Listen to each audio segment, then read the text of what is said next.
Hey everyone, Farmington Mayor Nate Duckett. On today's episode of the Mayor's Table, we're going to be talking about the Farmington Public Library with Karen McPheeters and Jenny Lee Ryan, talking about services, online services, how to get a library card. That's the most important thing, and why our library is so important to communities like ours.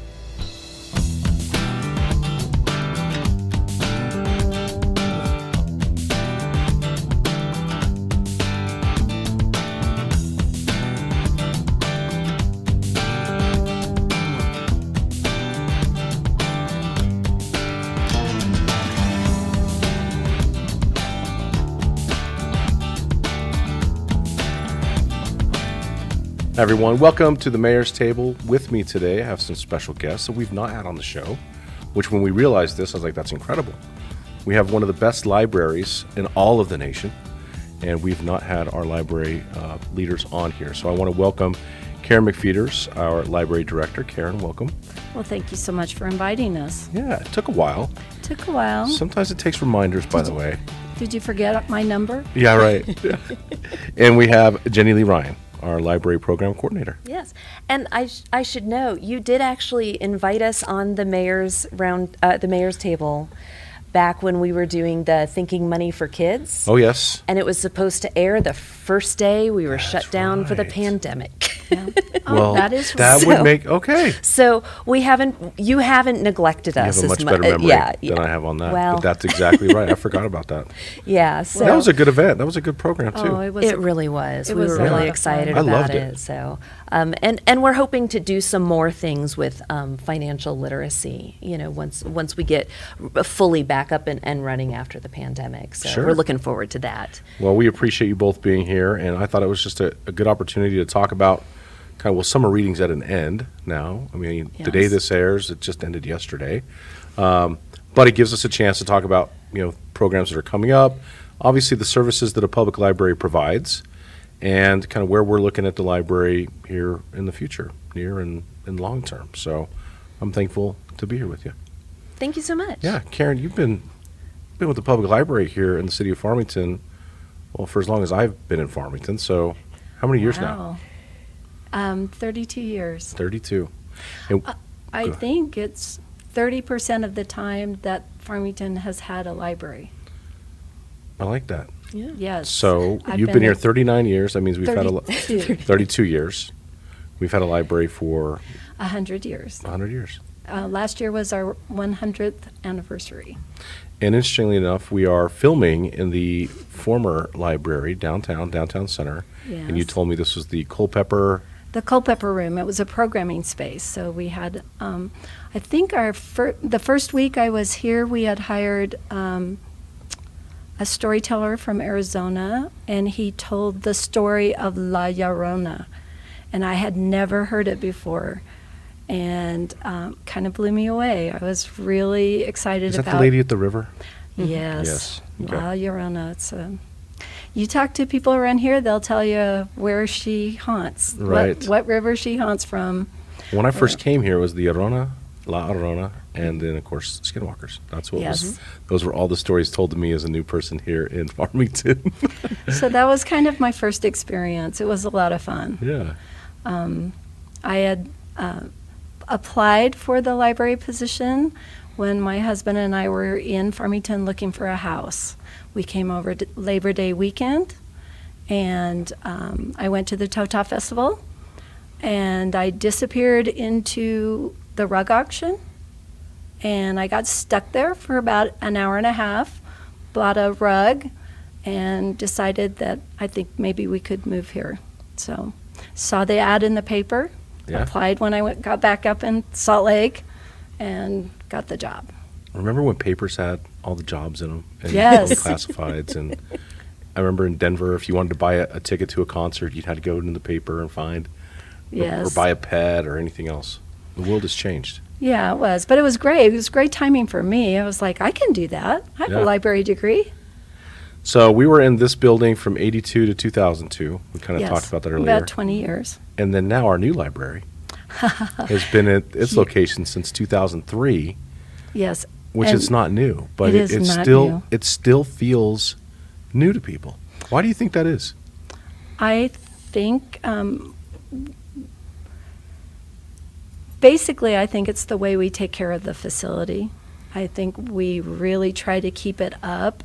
We worked so hard to get to a new location, to get to a library that was actually built as a library, not used to be something. Right. And so I think that really made a difference when we came into the building. And for many years, we actually handled our own repairs and painting schedule and our own repair budget. And I think that really gave us a boost in keeping up with the facility. But at 18 years old, we're almost 19 years old. It's getting a little bit of a facelift on the roof right now. They're working on the roof, which is nice to have a lot of the roof completed, especially with the storm we had. Yes. A few days ago. Well, and more that on the way. Yes, at the time that we filmed this, we're anticipating rain today. So. Yeah, so we're excited about that. But I think, from the standpoint of wear and tear, I think we're going to need to do some freshening up. There's some new things that we should be or could be doing, but we'll get there. Well, as somebody who really pays attention to facility cleanliness, and because that speaks to me, the pride of the individuals who work there, they're taking ownership of it. I think you have one of the most outstanding facilities that I have ever seen for a facility of that size, with the amount of traffic that you have coming in and out of there. I mean, it starts in the parking lot and it looks all the way inside and back out. So I tell you and your staff, I tell you thank you. It's really done well.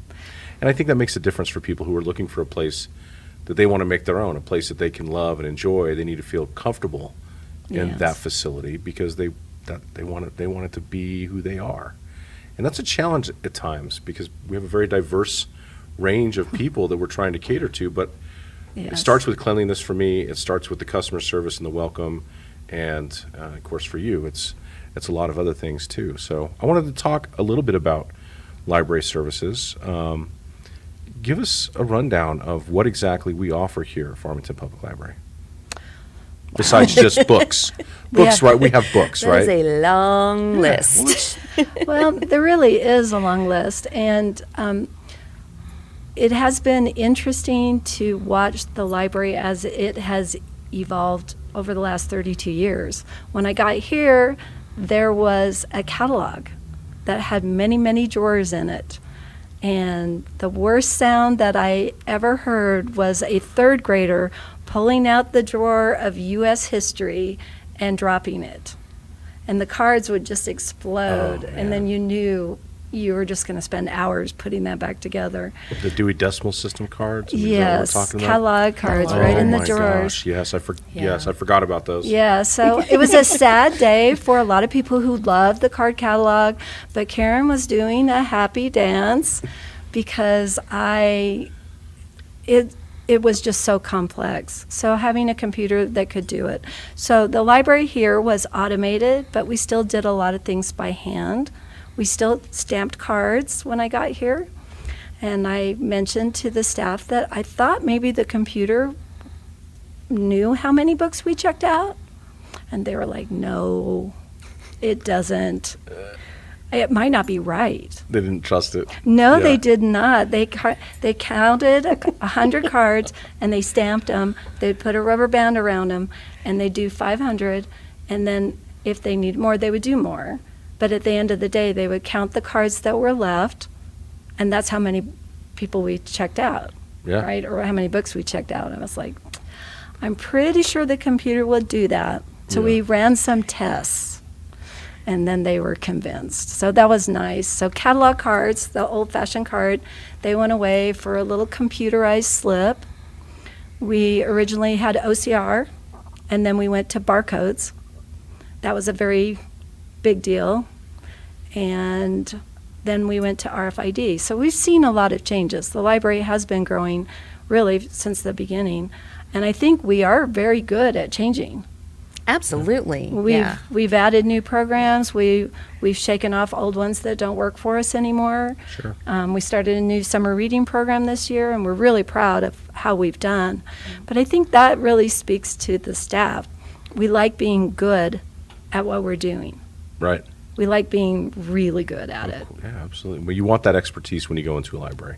You You want to do. know that the people there are able to help you with the things you're looking for, and the help comes in many different levels. So, what other services, what other things we're doing besides checking out books? What else are we Well, providing? and don't people say books are a dying medium? They are not. A couple days ago, we had 500 people come in the building while we were open, and they checked out 900 books. So I'm pretty sure Yeah. some people took more than one book. My daughter accounts they for a left. third of those, probably, so. Possibly. Or she did at least when So- she was here. Yes. So one of the main helpful things that we have are public computers. So if you don't have a computer at home, if you don't have internet access at home, you can come in and use our public computers. You can bring in your gadgety gadget, whether it's your tablet, your cell phone, your laptop, and connect to our Wi-Fi, which we have just expanded to cover the library grounds. So parking lot as well. Parking lot as well, yes. So even when we're closed, you can use the library grounds and log into the Wi-Fi. We noticed that was something during the pandemic people needed while they were home, doing distance learning and that kind of thing. New technology. A lot of new technology. We've got so many online databases, which is so different than surfing the net. As what is it Neil Gaiman says? Yeah, it says that Google will give you a million answers, but a librarian will get you the right one. Exactly. And So it really is true. And then those vetted databases. Right. They don't want you quoting someone off of the internet.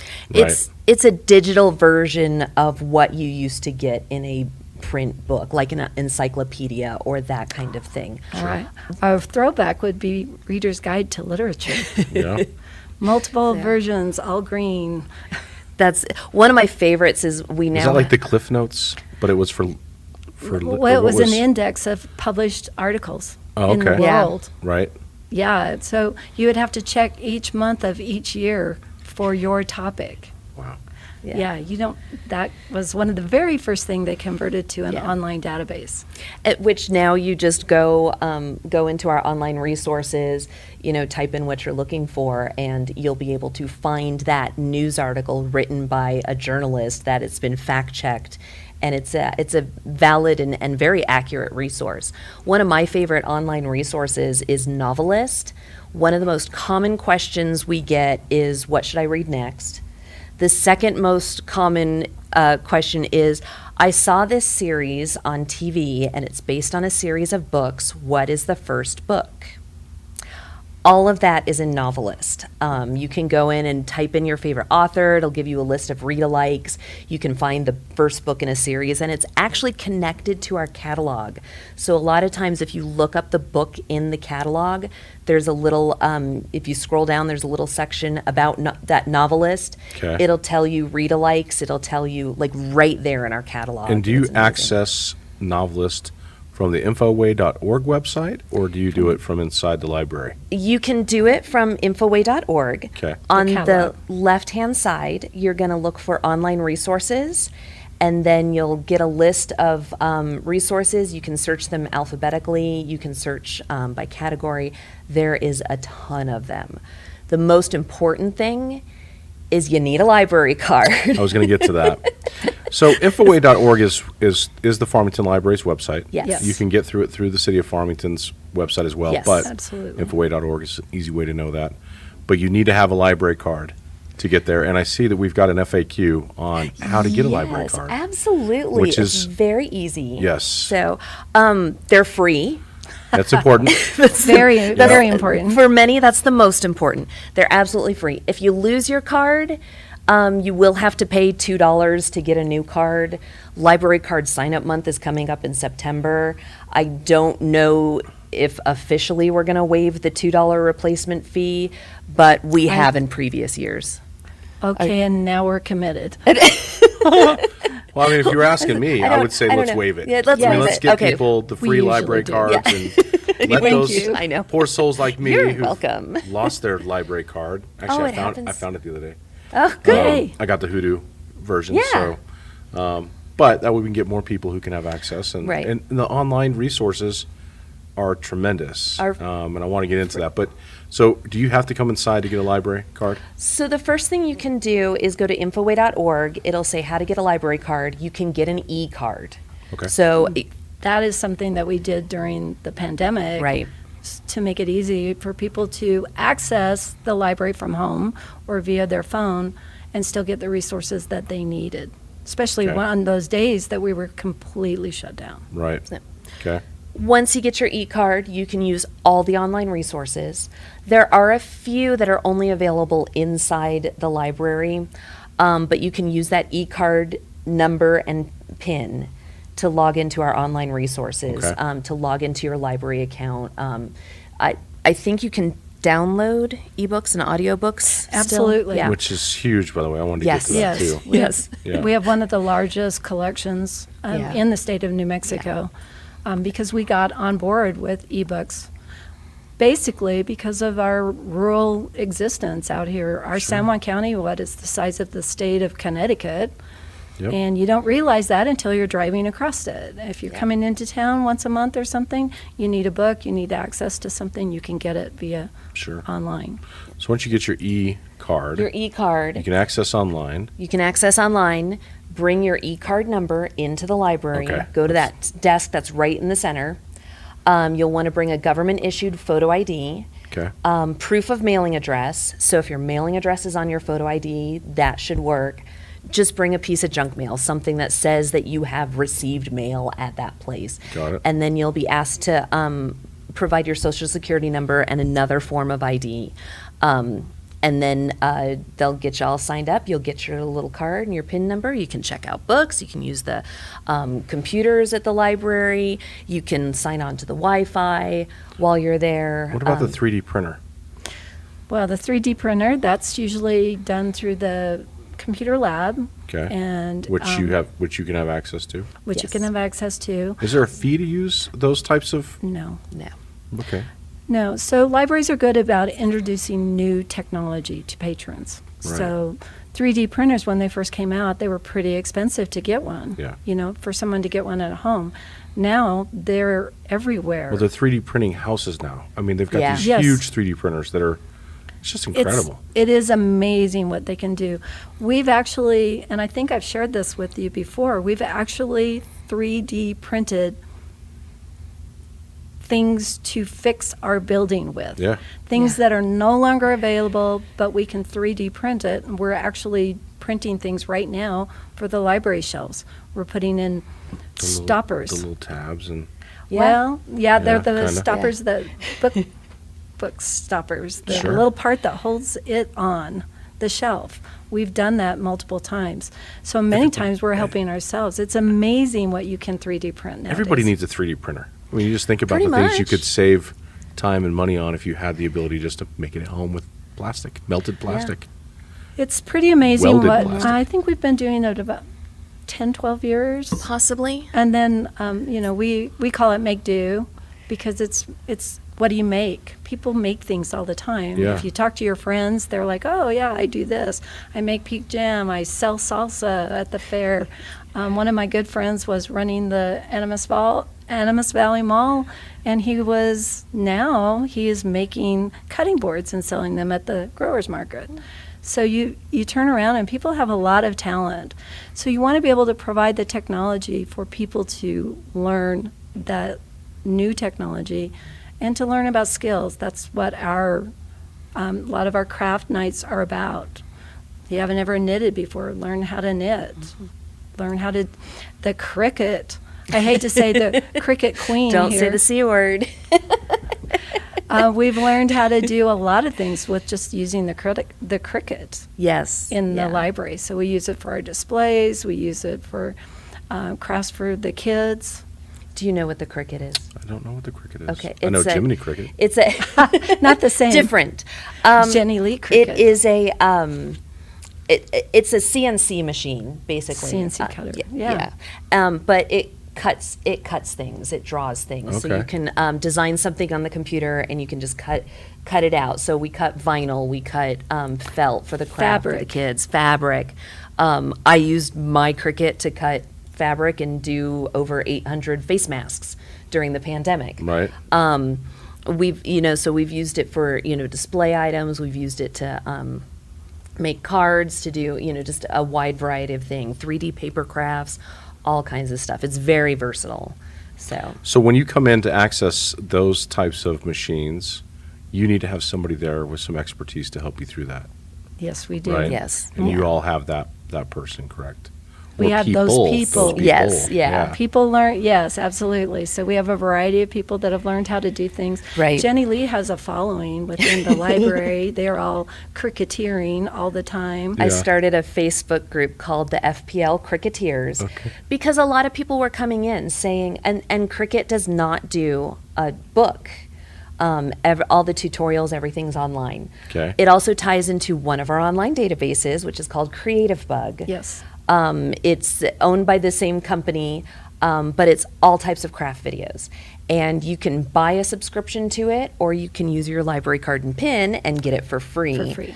That's where I learned a lot of things about Cricut. But I was hearing a lot, oh, I got this thing, I don't know what to do with it, or how do I do this? And the design software, it is a little tricky.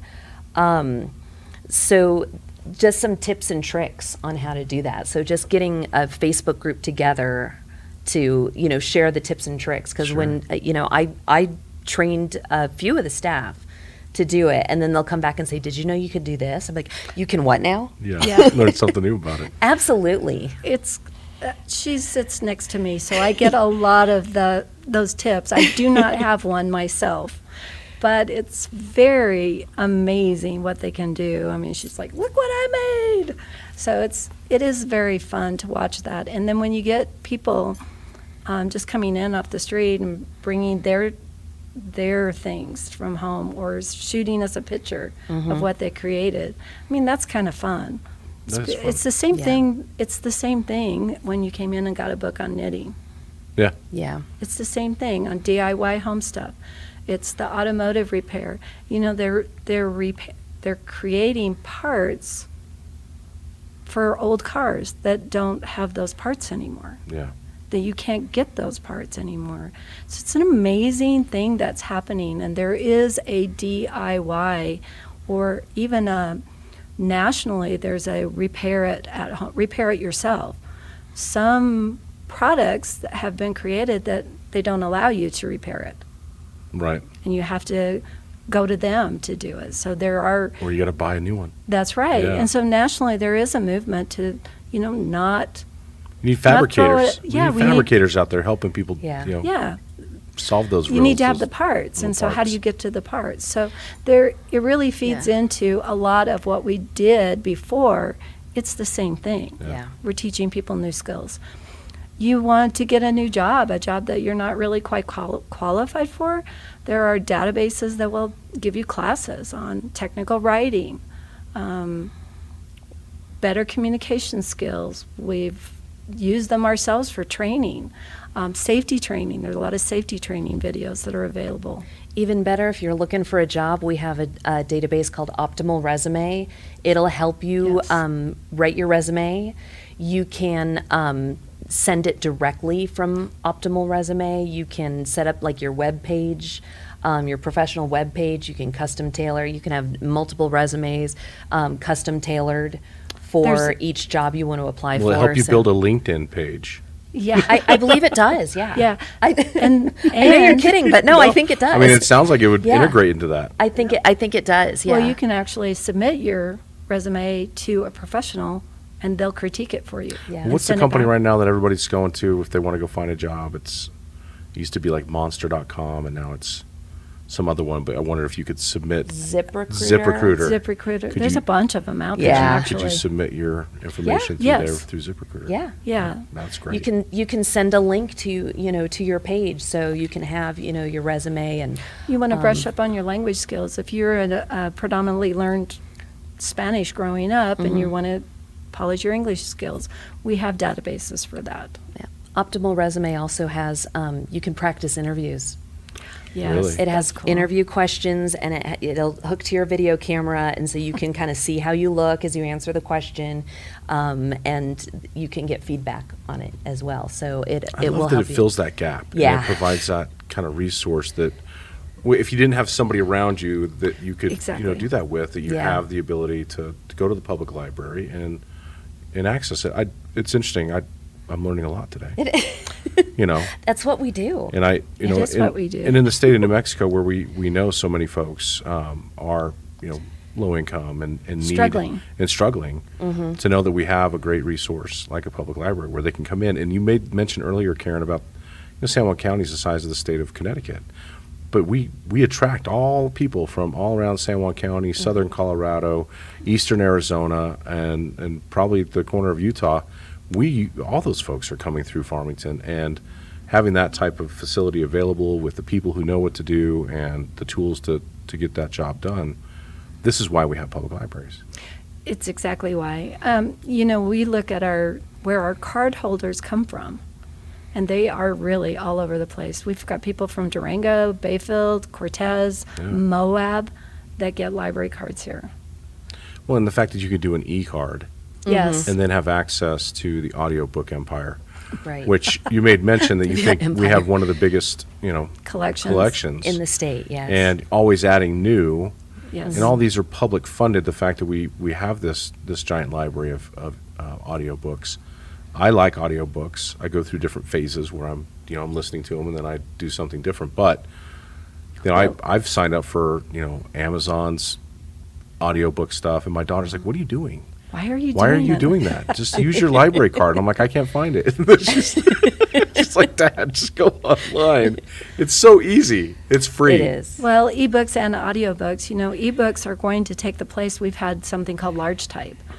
And it was a really great product, but it's a 14 count type style, right? And that doesn't work for everybody. If you have someone who has macular degeneration or glaucoma, they're going to need more help. Ebooks are perfect because you can set the font at the size you need. Even if that means you're doing one word a page, you can still read a book. And for those people that grew up reading and then are not able to anymore, it makes a huge difference. It's a lifesaver. One of my favorite facts is that when ebooks first started, there was a resurgence of people reading romance novels because no one knew what you were reading. That's funny. Didn't have the Yeah. So it's the it's cover. I'm not going to narc out any family members that may have had stacks of those things in their house in my family. Oh, there's way more. I Yeah. think there's a few people at this table that may. That's right. So, and it really doesn't matter what you're you read. reading. Yeah. Just read. Well, it keeps your Audio- mind going. And Absolutely. it keeps you young.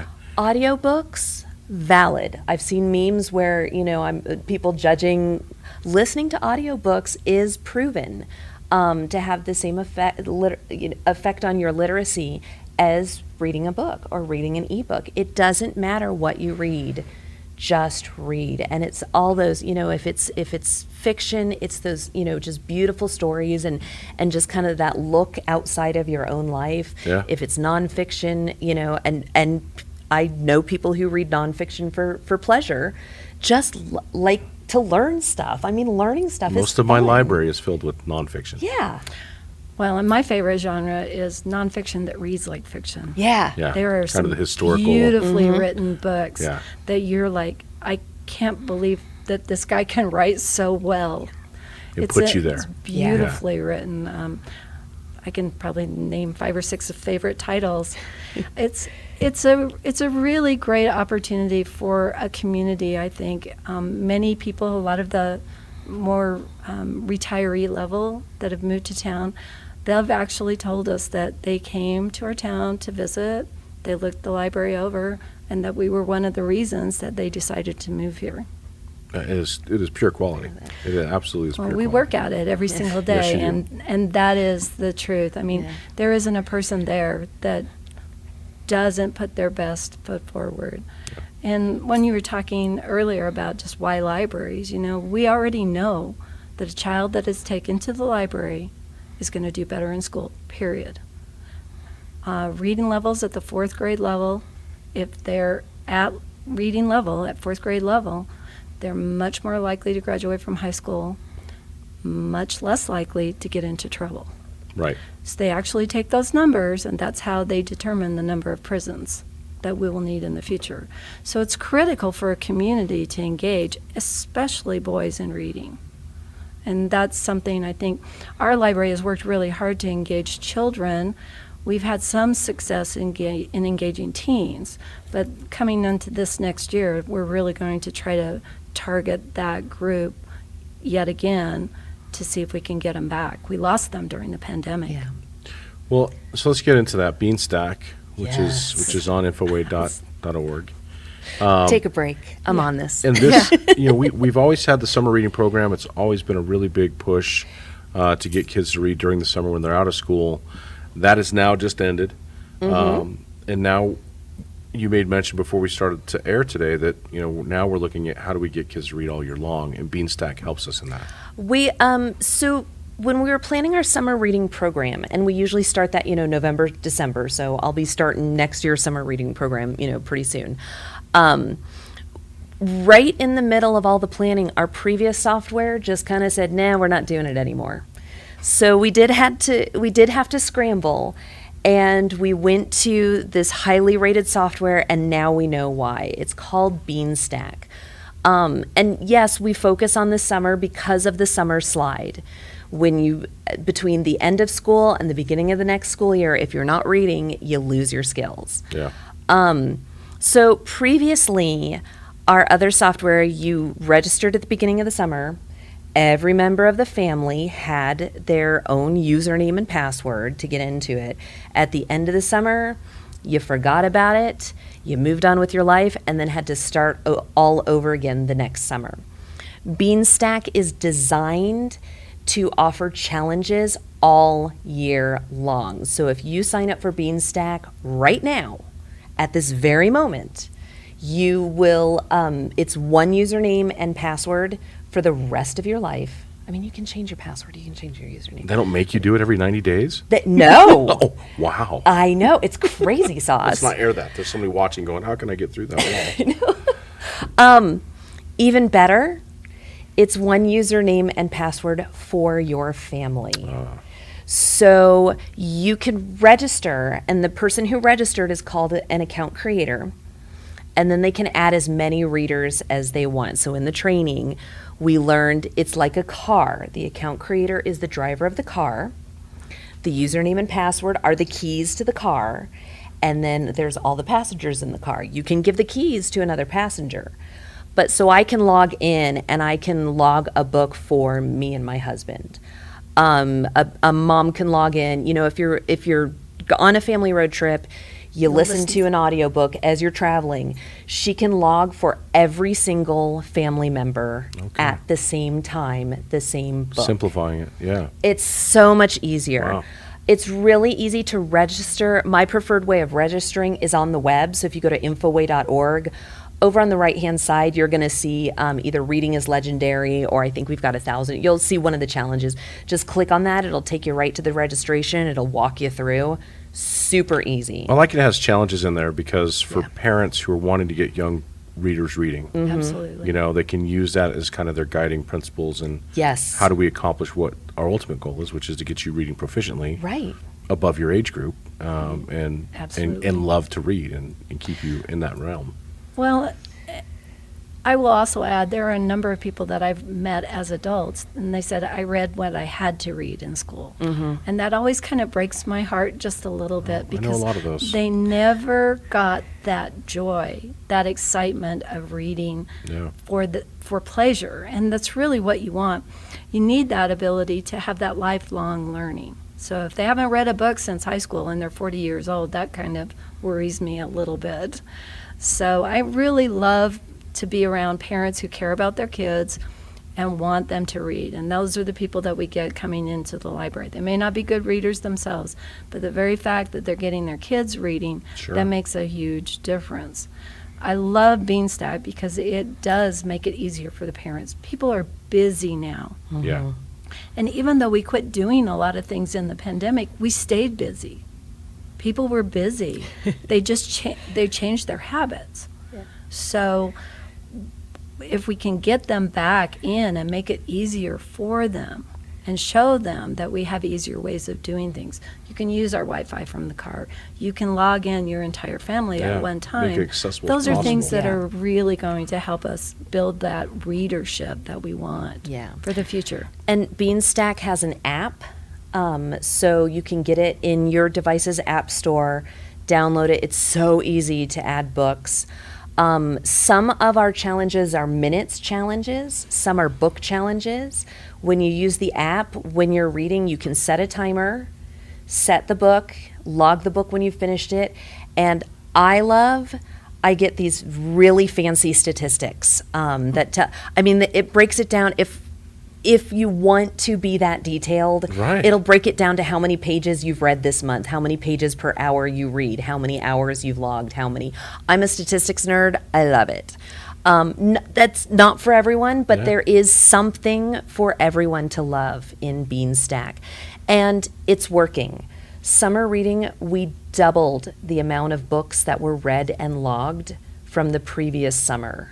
That would make sense. Twice as many books were read this summer. Just think about all the books that are not being logged because they had to do something, much more Extra rigorous. step. You have to walk over to And your now- computer or turn now on your it's- computer. If you could pull your phone out and just, here's what You it can is. scan the barcode on Yes. the book, and it just Really? pops right up. Yeah. Yeah. Yes. Oh yeah. Yeah. No, it's pretty cool. We're really enjoying it. We're looking forward to maximizing it, and just offer something all year long. That way, you are in the habit of logging your books. It's kind of fun, and it's the gamification of it. Yeah. You earn badges. We won't always have prizes attached like we had with summer reading, but there's always going to be an opportunity to earn a badge. You can have friends in Beanstack, so you can, on a leaderboard, you can have competitions. I'm winning. Recommend books to friends. You can recommend books. We This can was a recommend books with great book book. lists, so we can. You can opt in, and based on the books you're reading, you can get recommendations from Beanstack. It's just, we haven't even scratched the surface, and we love it, and the people who are using it are loving it. And if you don't have your library card yet, that's okay. Sign up for Beanstack, start logging. You can log any book. It doesn't matter if it's a library book. And I also want to reiterate, it's for parents too. A lot of times parents will sign up their kids and they're like, well, I'm not a big reader and I don't. Just sign up for it and see. Yeah. You might be more of a reader than you think you are. Sure. So, Well, we've been telling everyone, this is the summer. Everybody reads. yeah. Everybody reads. Kids read. Yeah. I said that wrong. Kids read. Teenagers read. Parents read. Everybody reads. I just can't emphasize enough what that example shows. You can't be an adult and tell kids that they need to read if you don't read. And if you're No, not a it's- good reader, you can at least try. It's a foundation component for me as a parent. I mean, I wanted my kids to read, and I grew up, fortunately, in a household with avid readers. My mother, my grandmother, very avid readers. We always had books around, went to the libraries, and as I grew up, of course, I worked in a bookstore for 12 years, and so I've got a whole house full of books now.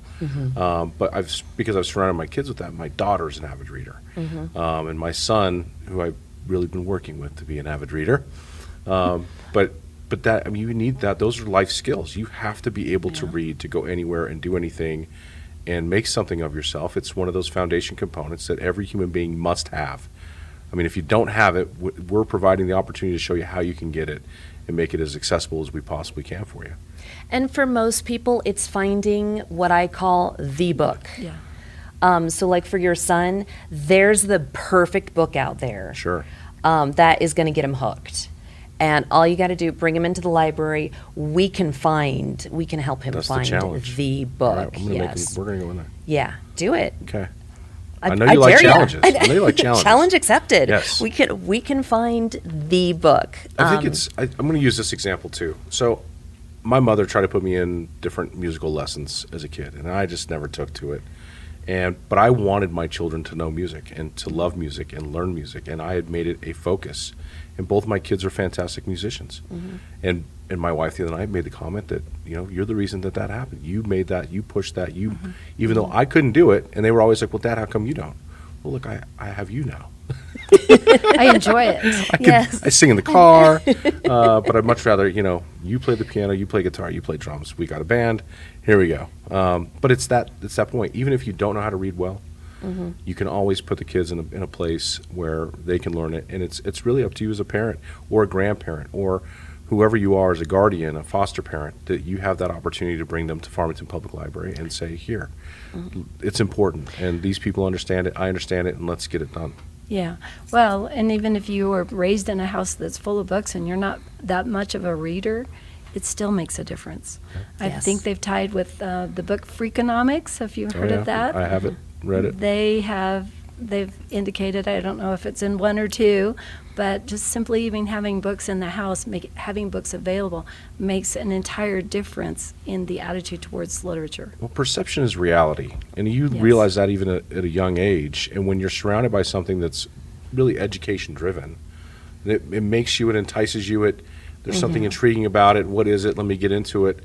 And when you surround a child with books of all different subjects, and I mean, I was an encyclopedia kid. We always had the World Book encyclopedias, and we had like the 1970 version. I think we had like the 1982 version. But man, I was just avid, and I would just go through there, and I would get out my drawing papers, and I would put them in the encyclopedia and trace out airplanes, and that was so because it was there, I was using it. Yeah. If it's not there, they don't have a chance to use it.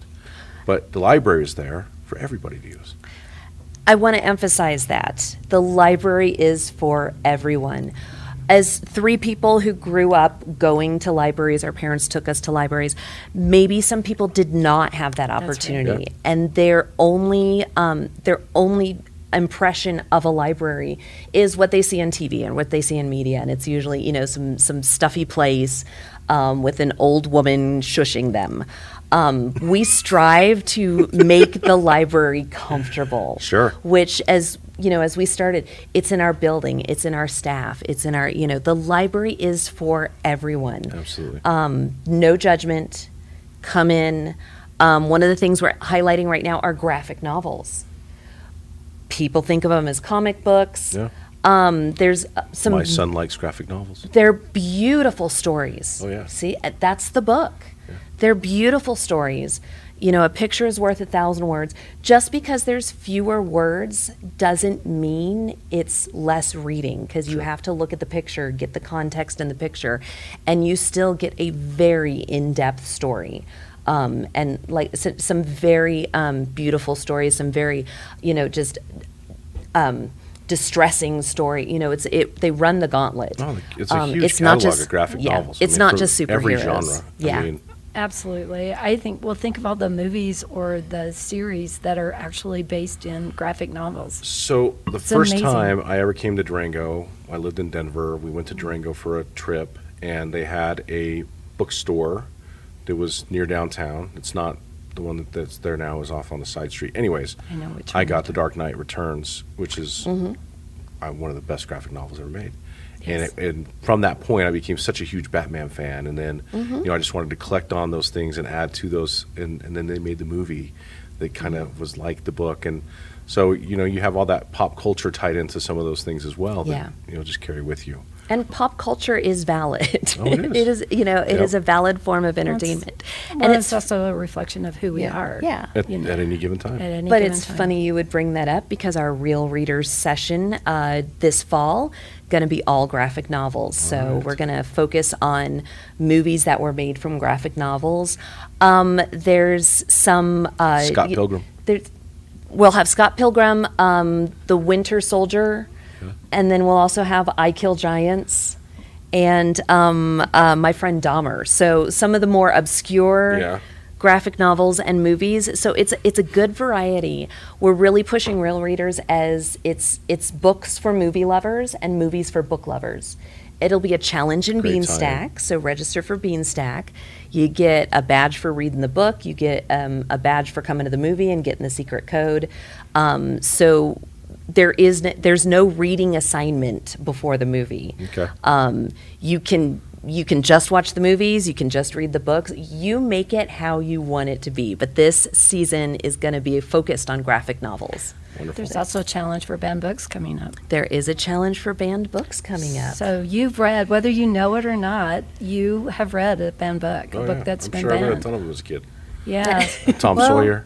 Tom Sawyer, Huckleberry Finn, Little Finn. House on the Prairie. Yep. It's really astonishing when you start looking at the books that some people think are inappropriate for you, and then They didn't ban Where the Red Fern Grows, and I cried. I cried my eyes out You know, in where the red fern grows. you What's know up with I that? know him. I met him when I was a kid, Wilson Rawls. Yes, I cried all the way through it, Yeah. all the way Yeah. through that book. But it is important to realize that, especially now, a lot of people are looking at content and they're trying to make decisions for other people. It's a tough place to be in for a library because you really have to buy books for everybody. We have to represent the population that we live in. Right. And so there are going to be books that will offend you. Oh, yeah. We Such always, is life. I always, But you know what? But I always say it's like buffet. You know, Yeah. if you're going down the line and you hate broccoli, Don't eat the broccoli. Don't eat the don't broccoli. don't put it on your plate. You know, that whole concept. If you don't like it, don't do it. Don't read it. Don't put yourself into it. Somebody else has a different opinion about it. That's the joy of living in this country, is we have that opportunity. But you're the person who gets offended. I'm not trying to offend you, Jenny Lee. But you may get offended, but I'm not trying to do it. And Right. so we have the way we respond to that. So I appreciate that we have a month kind of dedicated to, because this is literature that many of us were brought up on. Right. It has a historical context to it that, frankly, at the history at the time that may have been written, that may have been okay. That's changed now, but reflecting back on how we've grown is an important component of us evolving as human beings and as cultures and societies. And this is the ALA, started Banned Books Week as a way to highlight the fact, basically, if you think of your favorite book, your favorite movie, there is someone who doesn't like it. Yeah, That's okay. absolutely. It's okay. The way we've built the challenge is we've got a list of some of the books that have been banned or challenged, which gets confusing when you talk about a Beanstack challenge. When you talk about a book challenge, it's a book that someone has requested to be pulled off the shelves due to the content. We take books off the shelves for, if they're damaged or if they're not checking out, to make room for other books. If it's pulled off the shelf due to the content of the book, that is called a ban. Right. So the government is not banning books. We always get that question. Yeah, what books have you Which- banned? I know. We don't. Right. Yeah. Well, they read the national news and they see those kind of topics, which we probably And- should stop yes. reading national news and read books instead. But Well, and we see efforts in other libraries to actually take them off the shelf. Right. It's kind of sad. It has happened. It has happened here. It's happened. There have been book burnings in Bloomfield, in Durango.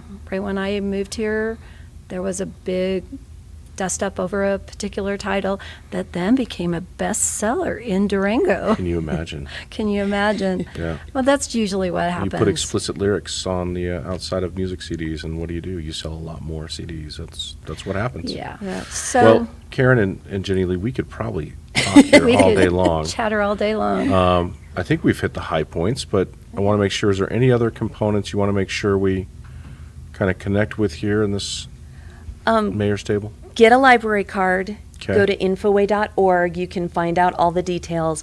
I do want to remind you that children who are 17 or under will need a parent's adult. signature, Okay. an adult signature. That adult has to be a library card holder. But we'll help you out. We'll help you get your library card, and sign up for Beanstack is Okay. very important. And I've been asked a number of times, like, why are you still working? And why are you geez, still keep working working, for the Karen. library? And I will say, one of the things that we talk about is working in a library has been a very rewarding thing to do. Because when people come to us and they need that help, you get to provide that for them. You give them the answer that they're looking for. It's very rewarding, and it is fun for us to see that happen, that growth occur. I think Jenny Lee says it. I've said it before. You get to be the hero. You get to be the person that made a difference. So to not be afraid to go into a library and know that that is a place for anyone to go into. We have we have homeless people that use the library. We have people that you wouldn't think use the library, and I really appreciate that everybody gives us a try. So we're there for you. Well, listen, sign up for the Farmington Public Library newsletter, which is also on infoway.org on the left-hand side. You can sign up there. That will keep you up to date with things that are happening in the library. You're also on Facebook. You have a YouTube channel. These are just great ways to know what programming is taking place, what contests are coming up, and your FAQ on how to get a library card as well. Yeah. Well, we really appreciate the work that you do. Thank you and your staff for creating such a fantastic facility and programming, and I know we'll continue to adapt and grow and add new things. I loved where the wild things were. I loved the financial literacy stuff. I mean, those are really big displays that I think brings a lot of people together. So I know we got a lot of that around the corner. We're hoping. Yeah. There's always something new. For sure. All right. Well, thank you both for being here with us. Yes, ma'am. Thank you. And thank you for joining us today. We hope you've learned a lot about the Farmington Public Library. If you haven't been in there recently or been there at all, now's the time to check it out. Check out the programming, what they offer, in a place where you and your family and those you love can come and enjoy the wonders of the Farmington Public Library. We'll see you next time here on the Mayor's Table.